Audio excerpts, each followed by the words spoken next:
The day I found out, I was standing in my own kitchen, holding a cup of coffee I never got to drink. I had just come back from visiting my mother-in-law in the hospital. I had sat next to her bed for 3 hours, held her hand, told her everything would be okay. I had rearranged my entire work schedule to be there.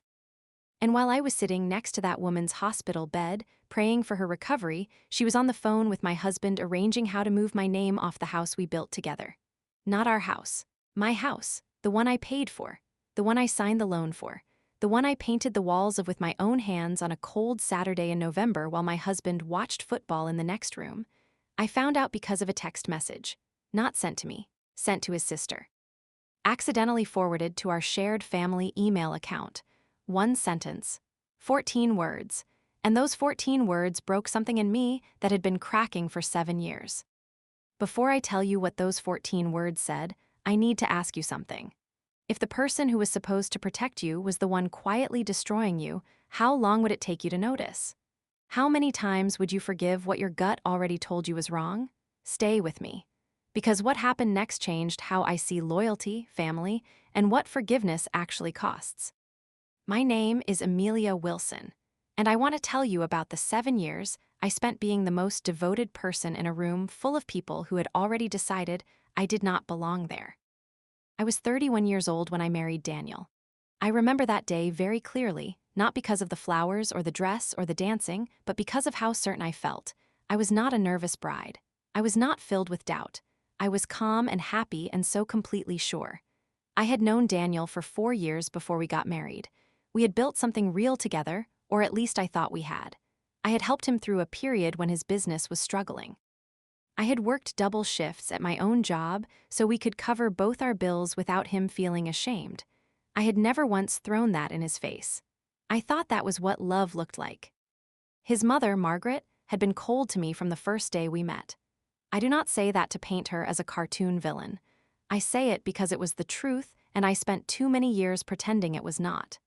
She was the kind of woman who smiled at you in public and said things in private that left you questioning your own memory. She never raised her voice. She never said anything I could point to directly.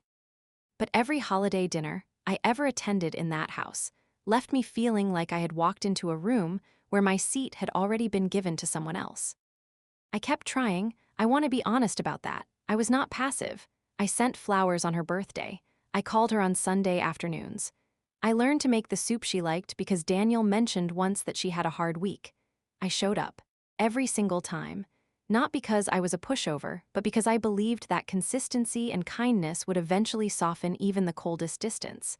I was wrong, but I did not know that yet. The first real warning came 18 months into our marriage. Daniel's younger sister, Claire, was getting married. I had helped plan parts of the wedding. I had driven Claire to 3 different venues, helped her write the seating chart, and spent one entire weekend addressing invitations by hand because Claire said she wanted them to feel personal. I did all of this without being asked twice.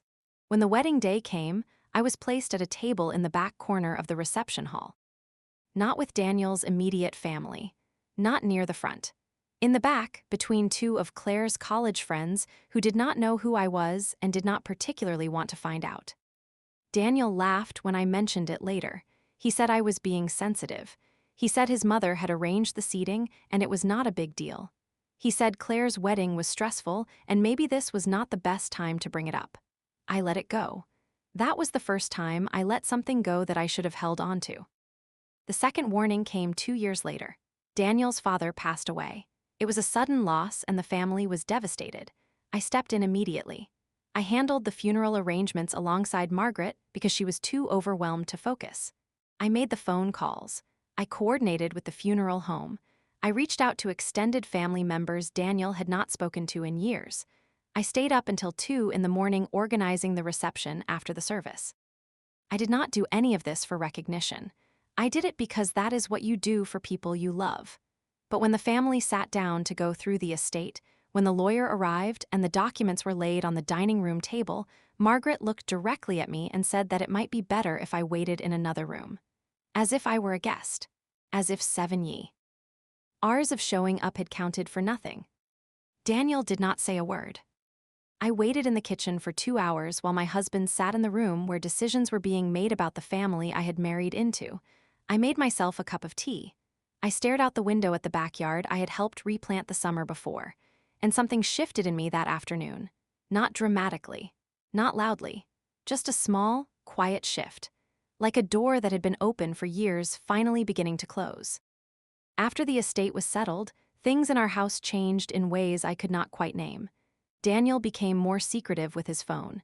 He started taking calls in the garage. He started having dinners with his mother and sister that I was told about after the fact, not before. When I asked to come along, he would say it was a family thing and they needed space to process their grief. I was his wife. I thought I was family. I tried to talk to him about how I was feeling. I told him I felt like I was being gradually pushed to the outside of his life. He told me I was imagining things.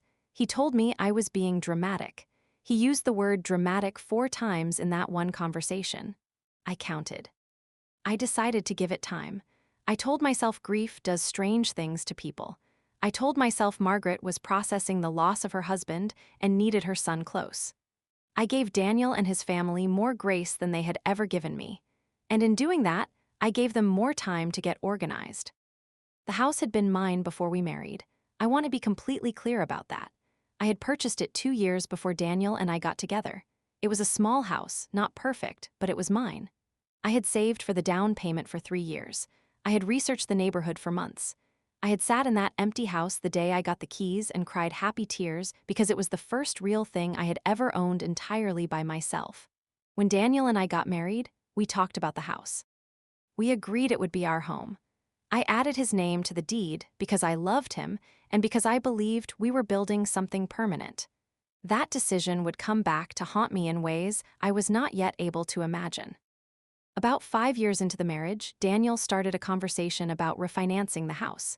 He said the interest rates were better and we could lower our monthly payment. He brought in paperwork. He explained numbers. He was calm and logical about it. He made it sound like a simple financial decision. I trusted him. I signed the documents he put in front of me. I did not read every line the way I should have. I trusted him. I have said that already. I know. Because it is the part I have to keep reminding myself of, so I do not blame myself for what came next. 6 months later, I found an envelope on the kitchen counter. It had come from the county property records office. I almost set it aside, but something made me open it. Inside was a notice of a title change. The house had been refinanced, yes, but it had also been quietly restructured. My name was listed as a secondary interest holder. Daniel's name and Margaret's name were listed as primary. I did not understand what I was looking at first. I read it 3 times. Then I sat down on the floor, right there in the kitchen, because my legs stopped working. I called a real estate attorney the next morning. I told her I needed to understand what this document meant. She explained it to me in plain language. The refinancing had included a new ownership structure. Daniel had signed documents that shifted the primary ownership. My signature on the refinancing papers had been used in a way that was not explained to me. I was technically still on the deed, but my position had been significantly weakened. In a legal dispute, I would be fighting uphill. She asked me who had arranged the refinancing. I told her my husband and his mother. She was quiet for a moment.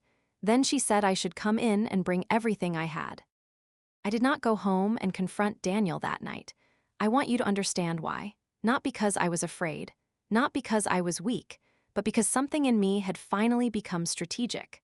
I had spent 7 years being emotional in a situation that required me to be methodical. That county notice was not an accident. This was not a misunderstanding. And I was not going to tip my hand before I knew exactly what cards had already been played against me. I started building a folder. I gave it a completely ordinary name on my laptop. I pulled every financial document I could access. I found the original refinancing papers. I found the new loan documents. I found emails between Daniel and the refinancing company that had been forwarded to our shared account, which Daniel had clearly forgotten existed. I found one email in particular that stopped me cold. It was from Daniel to the mortgage broker. In it, he referenced a conversation with his mother about making sure the property structure was set up in a way that would protect the family assets in case of any unforeseen changes to the marriage. In case of any unforeseen changes to the marriage. He had typed that. Those were his words. He had been planning this. I kept going to work. I kept making dinner. I kept being Amelia Wilson, the wife who smiled and stayed and showed up. But inside, I was different now. Inside, I was reading every document I could find. Inside, I was building a case. Inside, I was thinking about the word unforeseen and what it meant about how my husband had been thinking about our marriage. It was around this time that I got a call from my friend Diane, who had always had a complicated relationship with the truth, but who I trusted more than most people in my life. Diane told me she had run into Claire at a shopping center. She said Claire had been unusually talkative. Diane said Claire had mentioned, in passing, that Margaret had been meeting with a financial advisor for the past year. A financial advisor who specialized in asset protection during divorce proceedings. Diane said she probably should not be telling me this, but she thought I deserved to know. I told Diane I was glad she called. I kept my voice completely steady. I hung up the phone and went into the bathroom and sat on the edge of the tub for a very long time. They had been planning a divorce I did not even know was coming. I went back to the attorney. I brought Diane's account with me, and I brought my folder. The attorney reviewed everything carefully. She told me that what had been done with the property title was legally questionable and possibly actionable. She told me that the email I had found could be used to establish intent. She told me I needed to take several steps immediately, quietly, and without telling Daniel. She told me to open a separate bank account. She told me to begin documenting all shared assets. She told me to stop adding my income to our joint account and redirect my direct deposit. She told me not to confront Daniel yet. She told me the timing of a confrontation matters more than people realize.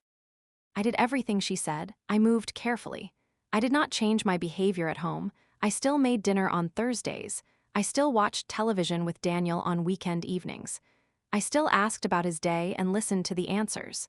But I was not the same person. Something had crystallized inside me, something clear and cold and very, very focused. 3 weeks later was when I got the forwarded email, the one I mentioned at the beginning of this story. The family had a shared email account that had been set up years ago for coordinating holidays and family logistics. Everyone had access. People had mostly stopped using it. Apparently Daniel had forgotten it existed, or he had forgotten I still had the login, or he simply made a mistake. Whatever the reason, an email arrived in that shared account that was not meant for me. It was from Daniel to Claire.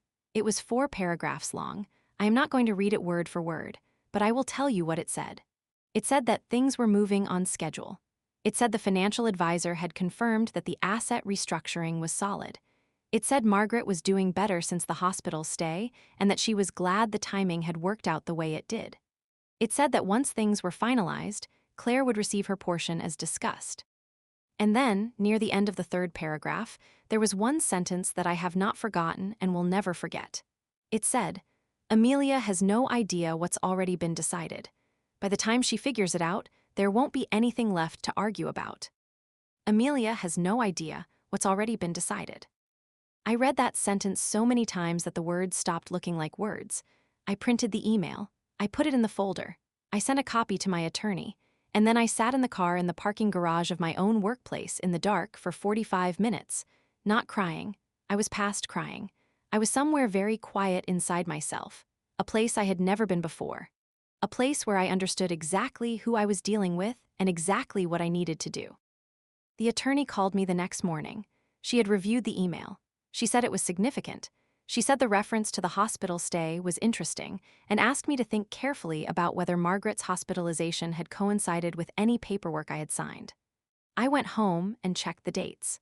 The refinancing documents I had signed were dated 11 days after Margaret was admitted to the hospital. I had been at that woman's bedside when the plan was already in motion. I had held her hand while she was coordinating how to take my home. I cannot tell you what that felt like without it sounding dramatic. So I will just say that it was the specific kind of pain that changes the architecture of a person, not the kind of pain that makes you fall apart. The kind of pain that makes everything very Why clear? I told my attorney everything. She filed a legal motion to contest the title restructuring. She argued that I had not been fully informed of the implications of what I was signing, and that the email evidence suggested coordinated intent to manipulate a marital asset without my meaningful consent.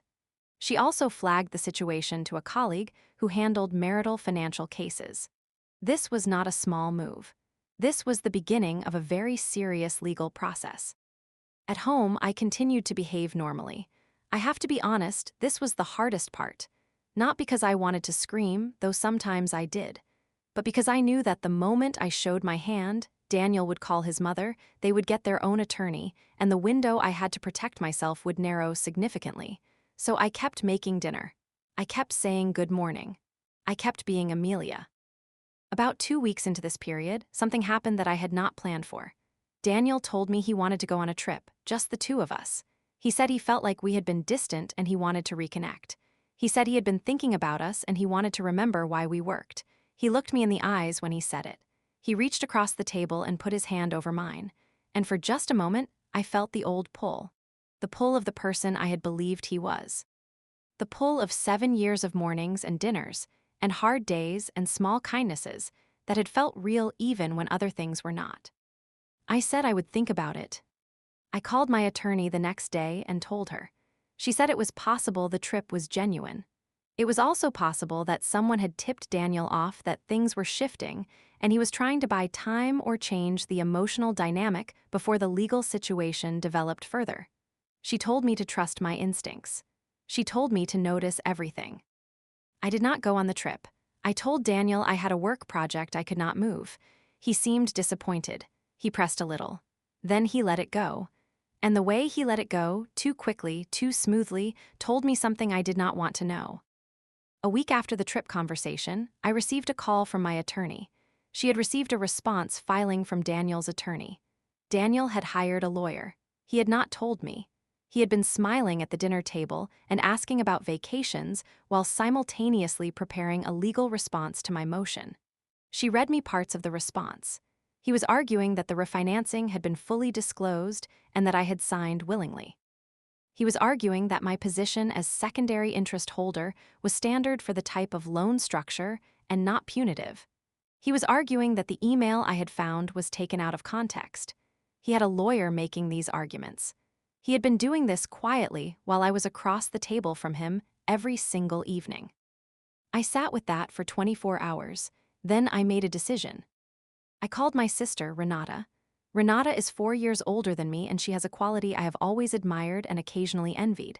She does not panic, she thinks. I told her everything, all of it. From the seating chart at Claire's wedding to the email in the shared account to the attorney filings, I did not leave out one detail. Renata listened without interrupting me a single time. When I finished, she was quiet for about 10 seconds. Then she said, "You already know what you have to do. You just needed to hear yourself say it out loud." She was right.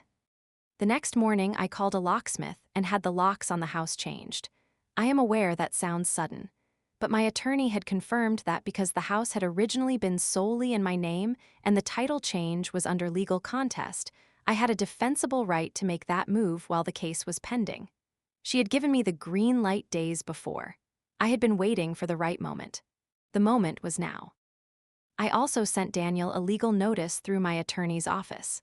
The notice informed him of the title contest and the legal proceedings.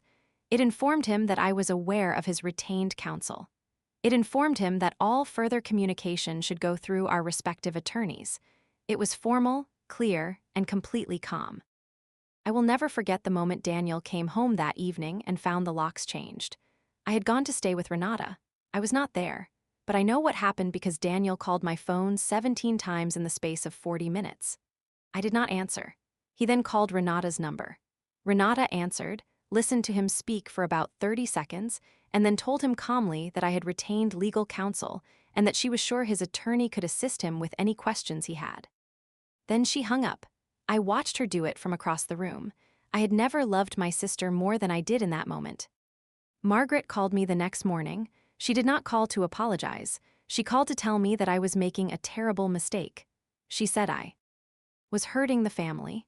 She said that whatever I thought I had found, I was misunderstanding the situation. She said she had always cared about me and that this was not what it looked like. She said the word family 7 times in about 4 minutes. I let her finish. Then I said very quietly that I had printed the email and that my attorney had it. Then I said goodbye. She did not call again. Claire sent a long text message a few days later. It was a mixture of things. Part of it was defensive. She said she had not known everything her brother had planned. Part of it was emotional. She said she did not want to lose me as a sister-in-law. Part of it sounded genuine, and part of it sounded like someone who was worried about being named in a legal proceeding. I did not respond.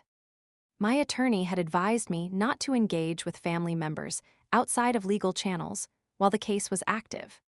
The legal process moved slowly, as legal processes do. But it moved. My attorney built the case methodically. She used the email as the centerpiece, the one where Daniel said I had no idea what had already been decided. She used the dates showing that the refinancing papers were signed while I was at the hospital with Margaret, which she argued was not coincidental. She brought in a financial expert who testified about the unusual nature of the ownership restructuring and what it would have meant for me in a divorce scenario.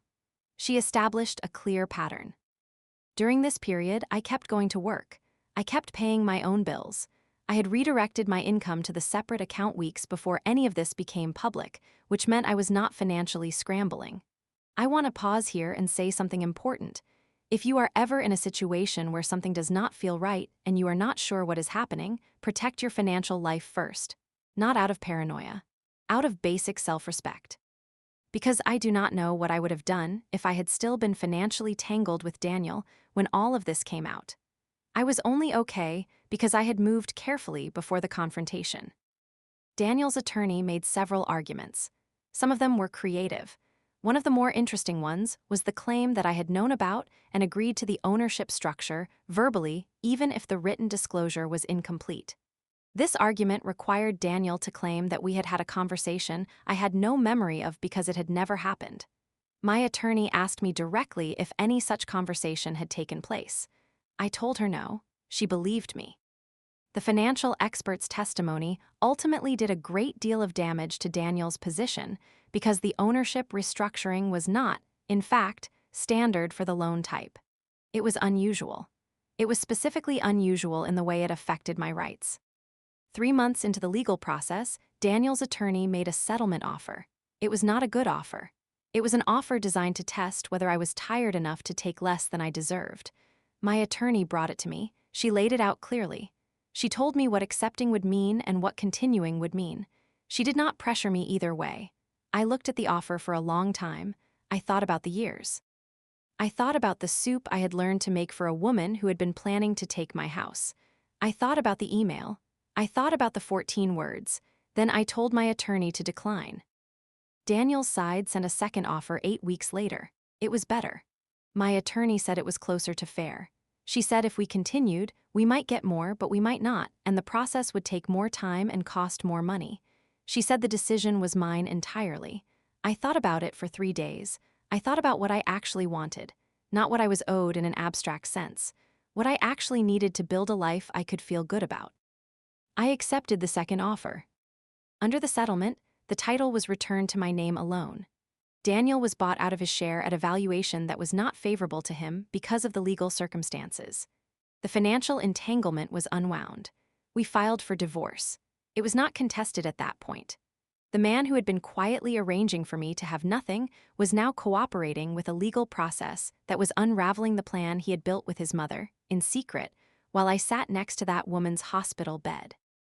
The divorce was finalized on a Tuesday. I remember because it was raining. I drove home from my attorney's office and I sat in the driveway of my house for a while. My house, the one I had bought with 3 years of savings, the one I had painted the walls of, the one that was mine again. I did not feel triumphant. I want to be honest about that. I felt something quieter than triumph, something that felt more like relief and more like recognition. Like the world had finally aligned with what I already knew to be true. Now let me tell you what happened after. 3 weeks after, the divorce was finalized. Margaret called, not to congratulate me, not to apologize. She called because she needed something. She had a medical issue that required some administrative coordination, and Daniel was apparently unavailable, and she thought perhaps I might help because I had always been so good at that kind of thing. She said this with complete seriousness, as if the last year had not happened, as if she had not been on the other end of a plan to strip my name from the home I owned. As if holding her hand in the hospital while she was orchestrating my financial erasure, was a debt I still owed. I let her finish speaking. Then I told her, gently and clearly, that I was no longer in a position to help with her family's needs. I told her I wished her well with her health. I told her I genuinely hoped she found the support she needed. Then I said goodbye. She said my name once more, like a question. I did not answer it.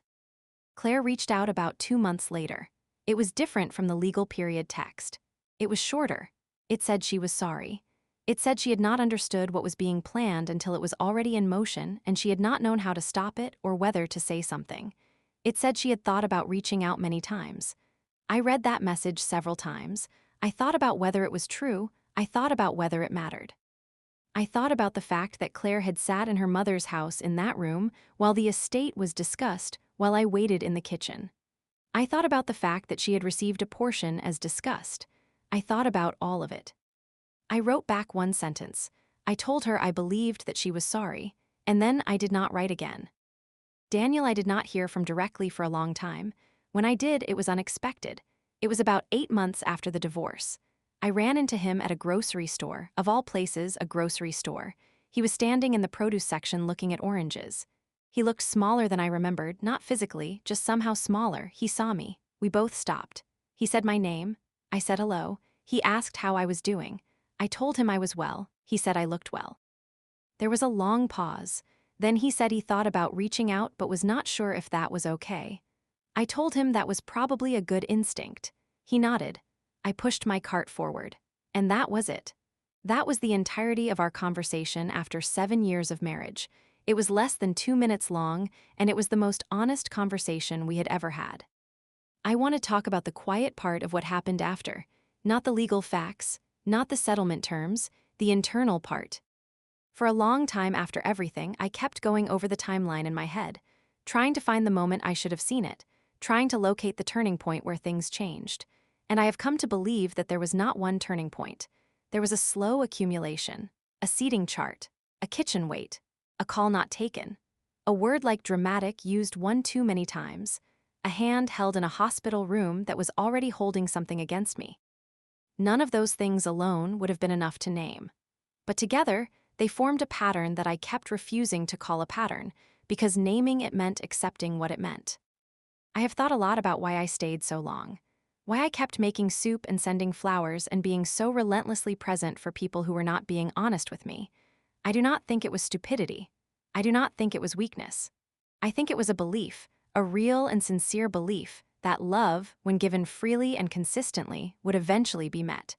That if I was good enough and patient enough and present enough, the coldness would thaw. I think a lot of people who end up in situations like mine are not people who lack self-respect. They are people who have too much hope. And hope is not a character flaw, but it can become a blind spot if you let it. The thing I had to learn, and I mean really learn it, not just know it in an abstract way but feel it in my body, was that some situations are not asking for more of your love. Some situations are telling you the love is already being used against you. Some people are not waiting for you to try harder. They are waiting for you to keep trying so they have more time to finish what they started. I also want to talk about the people who showed up. Renata showed up. She showed up in the way that only someone who knows exactly who you are can show up. She did not tell me what to do. She did not panic on my behalf. She just made space for me to think clearly, and then she stayed close while I did.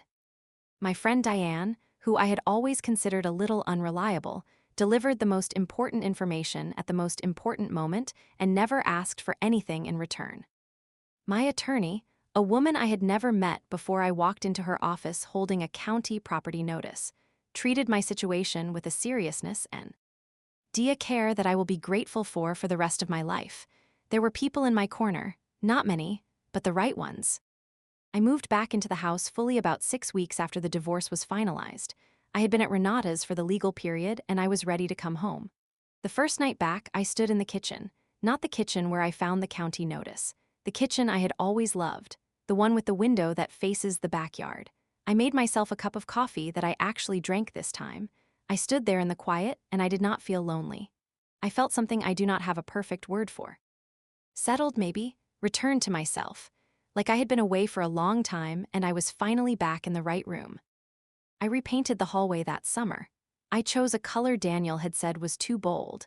I painted it myself on a Saturday afternoon with the windows open and music playing. It looked exactly right. I stood back and looked at it and felt something I recognized as joy, not the performed kind, not the kind you feel because something good happened in a dramatic way. The quiet kind. The kind that lives in small moments you did not have to share with anyone. I am not going to tell you the recovery was simple. It was not. There were nights when the grief came back, not for Daniel, but for the version of the future I had believed in. For the family I thought I had married into. For the years I spent making soup and sending flowers and waiting to feel like I belonged somewhere I never actually was. That grief was real and I let myself feel it. But I did not let it rewrite the story, because the story is not a tragedy. The story is about a woman who trusted too much and then figured it out, and then used everything she had learned to protect herself, and then came home. There is one more thing I want to tell you. About a year after the divorce, I had coffee with a woman named Patricia who had been in my professional network for years. We had never been close, but we had always liked each other. Over coffee, she mentioned, carefully, that she had heard things through mutual circles. She had heard that Daniel had told people the divorce had been mutual and amicable. She said she wanted me to know she had not believed that version. I thanked her. I did not offer my version. I did not need to. That is the thing about the truth. It does not need you to perform it. It does not need a speech or a monologue or a moment where you stand in front of the people who wronged you and deliver the lines you practiced in the car. The truth just needs you to have documented it carefully, and then to have lived well enough that the people in your life already know who you actually are. I documented carefully. I lived well. My name is Amelia Wilson. I was the woman who held the hand of the person planning to take everything from her.